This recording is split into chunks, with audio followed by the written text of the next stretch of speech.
In March 1943, General George Patton walked into a headquarters office, saw an officer sitting at his desk without a helmet, and ended that man's 20-year military career with a single sentence. Over the next 10 days, Patton would do this again and again. Dozens of officers, men who had dedicated their lives to military service, were stripped of their commands and sent home in disgrace. Some had made tactical errors.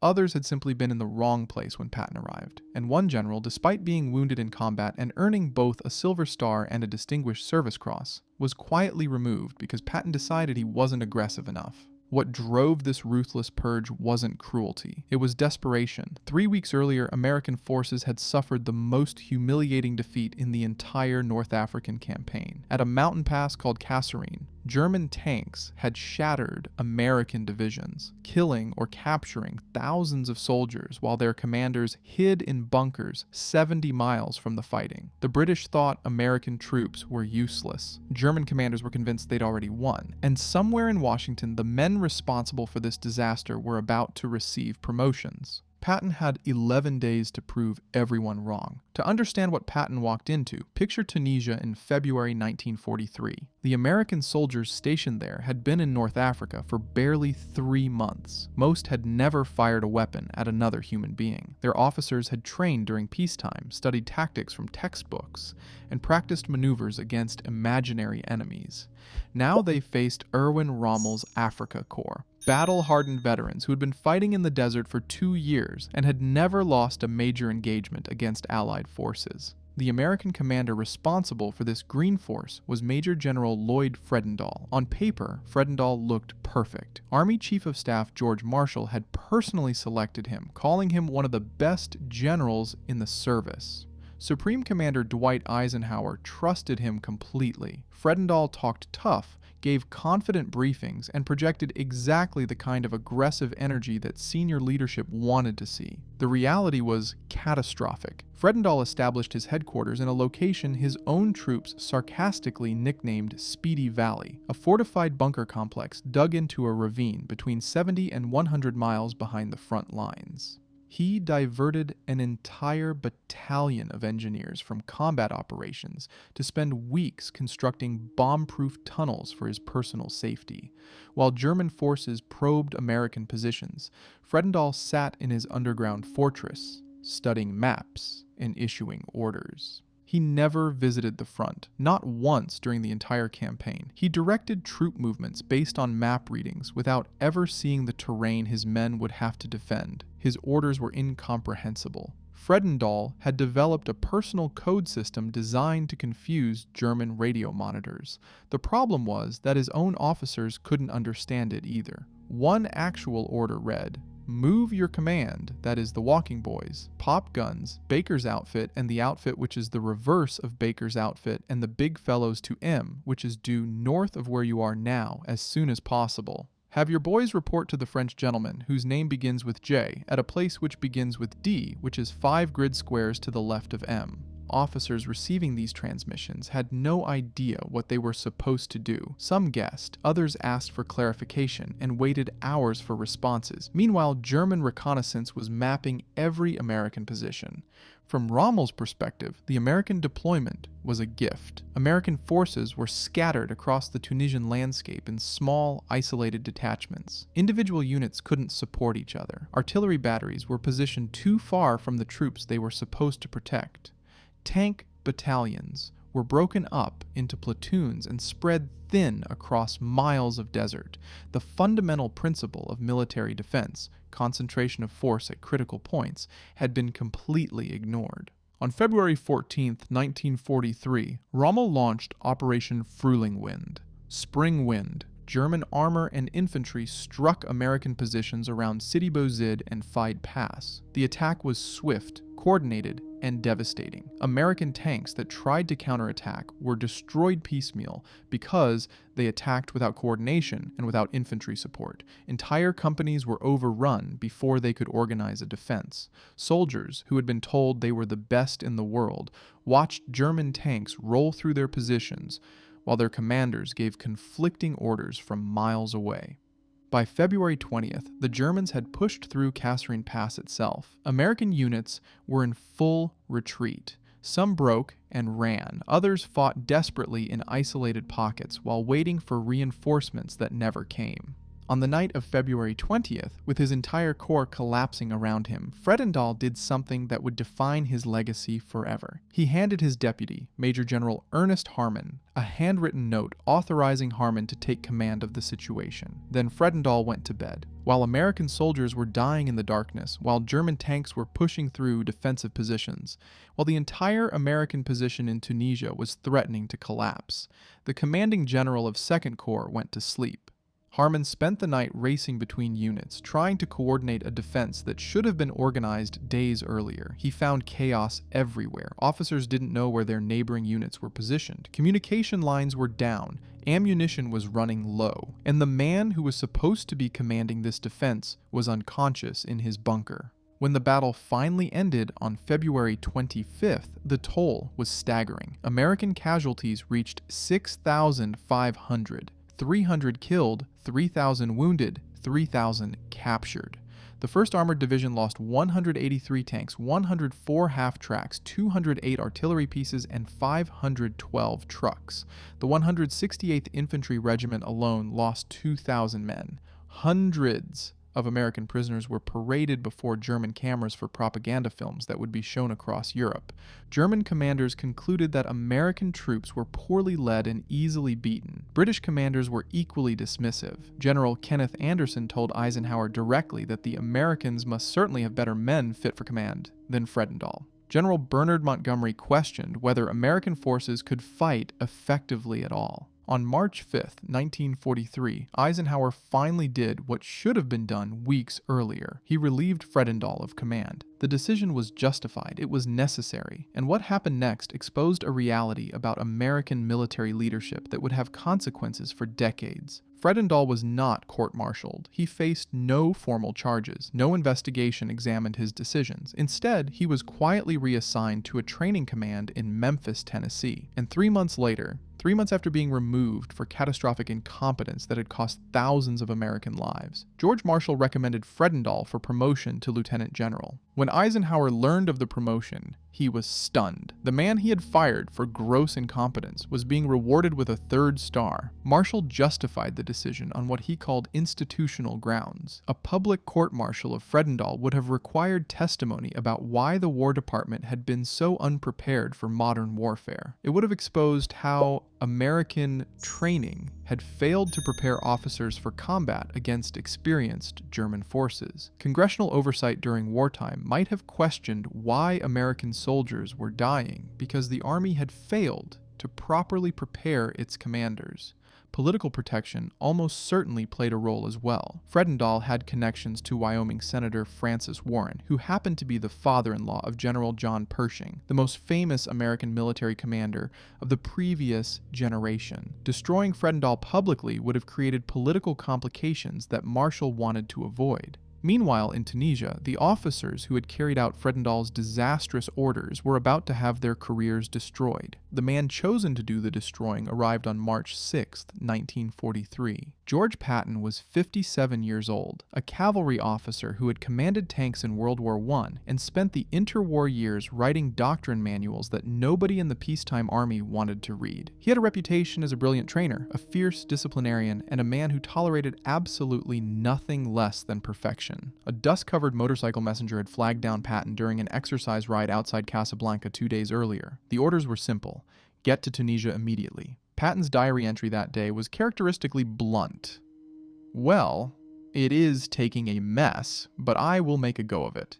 Eisenhower's instructions were equally direct. Fix this. Make them fight. Do it fast. The next offensive was scheduled for March 17th. Patton had 11 days. Patton arrived at 2nd Corps headquarters at 10 in the morning to find Fredendall still eating breakfast. The outgoing commander offered a briefing. Patton declined. He wanted to see the headquarters for himself. What he observed horrified him. Officers walked around without helmets. Uniforms were disheveled. Nobody saluted. The entire headquarters had the atmosphere of a defeated organization waiting for the end. Patton's assessment, recorded in his notes that evening, was brutal. I cannot see what Fredendall did to justify his existence, have never seen so little order or discipline. Within hours, Patton issued his first directive. Every soldier in 2nd Corps would wear their helmet and full combat gear at all times. No exceptions. Anyone caught without proper uniform would face immediate consequences.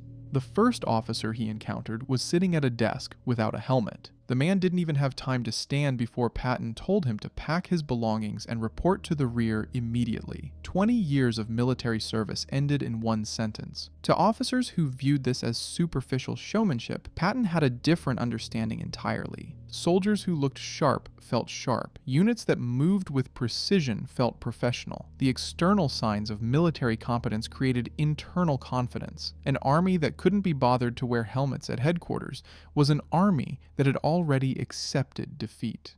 Within 24 hours, every person at 2nd Corps headquarters looked ready for combat inspection. The transformation was immediate and visible. Patton had made his point. Now he needed to see the front. On March 7th, Patton drove forward to the positions where American forces were still facing German troops across the Tunisian desert. This wasn't a headquarters inspection. This was a combat leadership audition. At the 1st Battalion headquarters he visited, the commanding officer wasn't present. He was back at division headquarters, miles from his troops. The executive officer couldn't identify exactly where all the battalion's companies were positioned. He had rough ideas. He thought Company B was somewhere to the northeast. He wasn't certain about Company C. Patton relieved the battalion commander immediately. The executive officer was given temporary command with a clear warning. If you don't know your exact positions by tomorrow, you're gone too. At the next position, Patton found a company commander whose command post was located 500 yards behind his forward platoon. The officer explained that he needed to be there to coordinate communications with higher headquarters.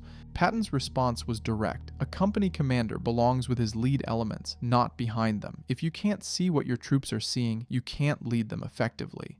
The officer was relieved and sent to the rear. Word spread through 2nd Corps like fire through dry grass. Patton was coming. He was firing everyone. If you weren't at the front, if you didn't know your positions, if you couldn't answer his questions immediately and correctly, your career was over. No warnings, no second chances, no appeals. Officers who had been comfortable in rear area command posts suddenly found urgent reasons to visit their forward units. Battalion commanders who had delegated frontline duties to subordinates started sleeping with their troops. Company commanders who had never dug a fighting position found themselves helping their men improve defensive works.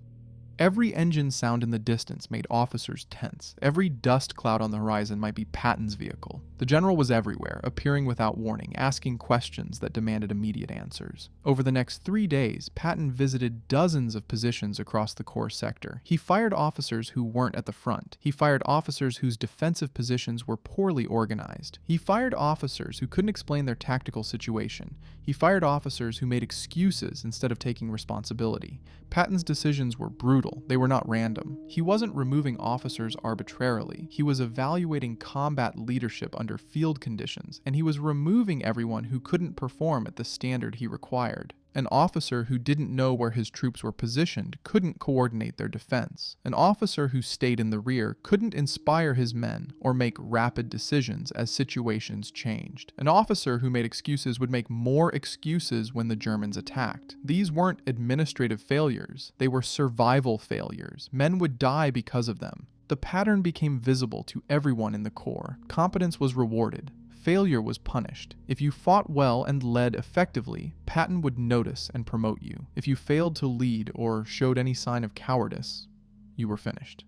This created exactly the culture Patton intended. Officers competed to prove themselves. Nobody wanted to be the next one relieved. Everyone wanted to be recognized as one of the aggressive leaders Patton valued. The psychology of the entire Corps shifted from defensive survival to aggressive initiative. By mid-March, the Purge had reached the highest levels. Major General Orlando Ward commanded the 1st Armored Division, the same division that had lost 183 tanks at Kasserine Pass. Ward was a West Point graduate, a decorated officer, a man who had been wounded in combat and earned both a Silver Star and a Distinguished Service Cross for personal bravery under fire. None of it mattered. Patton concluded that Ward wasn't aggressive enough. During operations following Guettar, Ward had failed to press attacks with the speed and violence Patton demanded. Ward had concerns about casualties, about supply lines, about coordination with flanking units. These were legitimate tactical considerations. Patton interpreted them as timidity. On April 1st, 1943, Ward was relieved of command, the only general officer Patton would remove during the entire war. Ward's career never recovered. He would later command a division in Europe, but the stigma of being fired by Patton followed him for the rest of his life. The contrast with Fredendall's treatment was impossible to ignore. Ward had been wounded in combat. Fredendall had never visited the front. Ward had earned decorations for personal bravery. Fredendall had slept through the worst night of the battle. Ward had legitimate tactical concerns about preserving his division. Fredendall had issued incomprehensible orders that contributed directly to the disaster. Ward was quietly cashiered.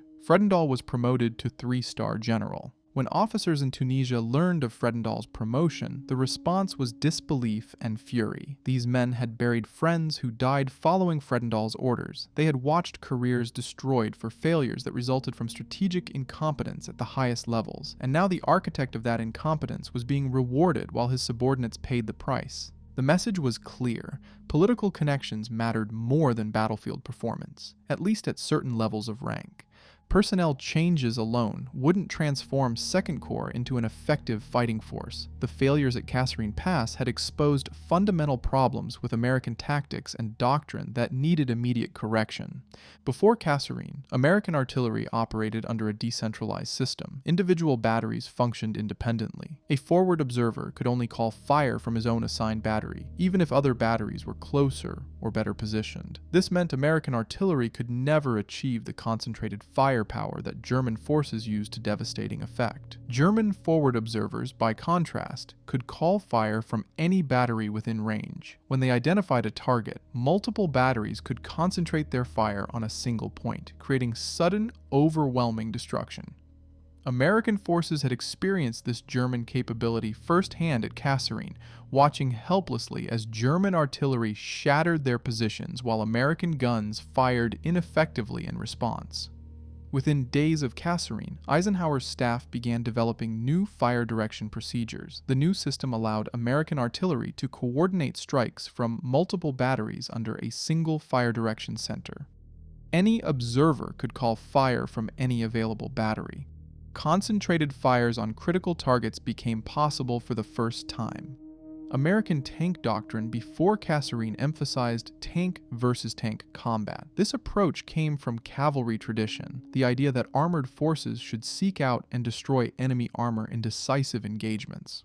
At Kasserine, this doctrine had proven catastrophic. American tanks attacking German positions had been destroyed piecemeal. They advanced without infantry support, without coordinated artillery, without reconnaissance that might have warned them of anti-tank positions. German gunners picked them off one by one. The revised doctrine completely changed how American armor would fight. Tanks were no longer primarily weapons for destroying other tanks. Instead, they became mobile fire support for infantry operations. Their job was to enable ground maneuver, suppress enemy positions, and help infantry take and hold terrain. Tank destroyer battalions received even more dramatic changes. At Kasserine, these units had been broken up into platoons and scattered across the battlefield, where German armor had overwhelmed them individually. The new doctrine required tank destroyer battalions to fight as unified forces, concentrating their firepower at critical points rather than dispersing it across wide frontages. Patton demanded constant training in infantry tank coordination. American infantry had panicked at Kasserine when German tanks appeared because they didn't know how to fight alongside their own armor. They had never practiced it. They didn't trust that American tanks would support them. They didn't understand how to use tank support effectively. Daily exercises forced infantry and armor to work together. Tanks learned to advance with infantry protection. Infantry learned to use tanks as mobile cover and fire support. The coordination that German forces had perfected over years of combat was drilled into American units in days and weeks. Air support procedures were completely overhauled following the British model that Air Marshal Arthur Conyngham had developed. Air liaison officers were embedded with ground units. Procedures for requesting airstrikes were standardized and practiced. Ground commanders understood that they would not attack without air superiority, and pilots understood their role in supporting ground operations. Patton's command style was deliberately theatrical. He gave profane speeches that would have shocked peacetime sensibilities. He projected absolute confidence that American forces were superior to any enemy on Earth. He told soldiers who had been humiliated at Kasserine that they were going to win, that the Germans were going to learn what American troops could do, that defeat was finished and victory was inevitable. Soldiers who had been depressed and uncertain responded to this energy. Patton didn't make excuses for the defeat. He didn't coddle them or tell them it wasn't their fault. He told them they were going to prove themselves, and he expected them to deliver. Nightly patrols and aggressive reconnaissance created momentum. American forces stopped reacting to German actions and started initiating contact. Small patrol victories built confidence. Soldiers who had fled from German attacks found themselves ambushing German patrols and winning. The psychology shifted from survival to aggression. German intelligence noticed the change. Reports from March 1943 described American forces as more aggressive and better coordinated than they had been in February. German commanders who had written off American capabilities after Kasserine were surprised by how quickly the enemy had improved. Eisenhower approved Patton's request to launch an offensive toward Guettar. The attack was scheduled for March 17, 1943, exactly 11 days after Patton had taken command. The timeline was nearly impossible. 3 weeks earlier, this same force had been routed. New leadership was barely in place. Officers were still being evaluated and replaced. Troops were exhausted and demoralized. The entire organization was being rebuilt while simultaneously preparing for offensive operations. At 5:30 in the morning on March 17th, American artillery opened fire on German positions near Guettar. The barrage lasted 30 minutes. Coordinated fire from multiple batteries using the new fire direction procedures that had been implemented just days earlier. Then American infantry and armor attacked together. The 1st Infantry Division led the assault. These were the same soldiers who had been shattered at Kasserine 3 weeks earlier. The same men who had watched their friends die while their commanders issued incomprehensible orders from bunkers 70 miles away. By noon, American forces had advanced 6 miles and captured Gafsa. The first objective had been achieved ahead of schedule. The true measure came 6 days later. On March 23rd, German forces counterattacked at Guettar. Panzer units that had crushed American resistance at Kasserine rolled forward against American positions. This was the moment that would determine whether Patton's transformation had been real or merely cosmetic. American artillery, coordinated through the new fire direction system, opened fire on the advancing German armor. Multiple batteries concentrated their fire on the tank formations. Shells that would have fallen harmlessly across wide areas instead struck concentrated targets. The first wave of German tanks was destroyed before reaching American lines. Anti-tank guns engaged at close range as surviving German vehicles pushed forward. American infantry held their positions instead of retreating. Tank destroyer battalions, fighting as unified forces for the first time, maneuvered to engage German flanks. The German attack was stopped cold. Over 30 German tanks were destroyed. The counterattack that should have broken American defenses had failed completely. For the first time in the entire war, American troops had stood against German armor in a major engagement and won decisively. The psychological impact of Guettar extended far beyond the battlefield. British commanders who had questioned American fighting capability were forced to reconsider. Montgomery and Alexander had suggested after Kasserine that American forces be relegated to garrison duties and logistic support, while British units handled the real fighting. Guettar changed that calculation entirely. German commanders who had concluded that Americans were easy prey updated their assessments. The enemy that had broken at Kasserine now stood and fought. The transformation was too dramatic to ignore. American soldiers themselves felt the change most deeply. The humiliation of Kasserine began to fade. They had proven to the Germans, to the British, to themselves that they could fight effectively against the Wehrmacht. The wounds weren't healed, but they had started to close. By April 7th, American forces had advanced over 50 miles. The officers Patton had promoted were proving themselves in combat. The doctrine he had enforced was working. The army he had rebuilt in 11 days was becoming one of the most effective fighting forces in the theater. The lessons of Kasserine and Guettar spread through the entire American military. The improved artillery coordination procedures became standard across all American units in every theater. The combined arms doctrine was incorporated into training programs at Fort Benning and bases across the United States. Tank destroyer employment was refined based on the North African experience. 4 months after Kasserine, the Army Ground Forces lengthened basic training from 13 weeks to 17 weeks. The additional time was devoted to physical conditioning, realistic combat simulation, and the specific tactical skills that Kasserine had exposed as deficient. Soldiers practiced digging proper fighting positions, tank crews practiced coordinating with infantry, artillery batteries practiced concentrated fire missions, air liaison procedures were standardized. The institutional culture that emerged from this experience, one that valued aggressive initiative, rapid adaptation, and unsparing accountability, would define American military effectiveness for the rest of the war and beyond. The human cost of Patton's purge was real and lasting. Dozens of officers had their careers destroyed in those 10 days. Most were Corps headquarters staff and battalion-level commanders. Some were legitimately incompetent. They had failed under pressure, made poor decisions, and deserved to be removed from combat leadership. Their removal unquestionably saved lives. Others were competent administrators who simply weren't suited for frontline combat. They might have served effectively in training commands, logistics positions, or staff roles. Patton didn't distinguish between categories. Combat command required aggressive leadership. Anyone who couldn't provide it was removed. These officers packed their belongings and headed home to face lifetimes of questions about what had gone wrong. The Army handled their reliefs quietly. No formal charges, no public explanations, just reassignment with vague paperwork and careers that were effectively over. Some of them were decent, patriotic men who had given everything to military service. They had simply been placed in positions that exceeded their capabilities, often by the same institution that was now destroying them for failing. The Kasserine episode exposed a troubling truth about American military accountability. Patton systematically destroyed the careers of officers he deemed inadequate. The officer whose failures had caused the disaster, Fredendall, was protected, promoted, and sent home to train the next generation of soldiers. Ward, who had been wounded in combat and decorated for bravery, was cashiered. Fredendall, who had slept through the crisis, received a 3rd star.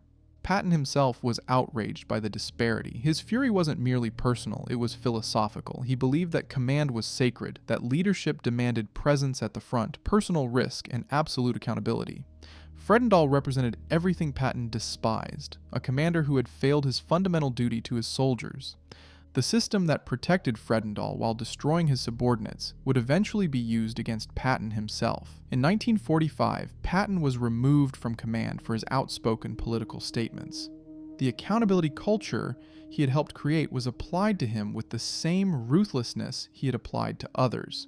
Patton fired every officer who failed at Kasserine Pass because he understood something that peacetime military culture had forgotten. Combat leadership is not administration. It cannot be delegated. It cannot be exercised from bunkers 70 miles behind the lines. It requires presence, risk, and the ability to make decisions under conditions of chaos and fear. Officers who couldn't provide that leadership would get their soldiers killed. The purge accomplished 3 things simultaneously. It removed officers whose incompetence posed immediate tactical danger. It created a culture where accountability was visceral and consequences were real. And it demonstrated to every soldier in 2nd Corps that the Army was serious about winning, that failure would be punished, and that change was coming. Whether this approach was fair to every individual officer remains debatable. Some who were removed might have performed better with more time or different circumstances. The brutality of the purge destroyed careers that might have been salvaged.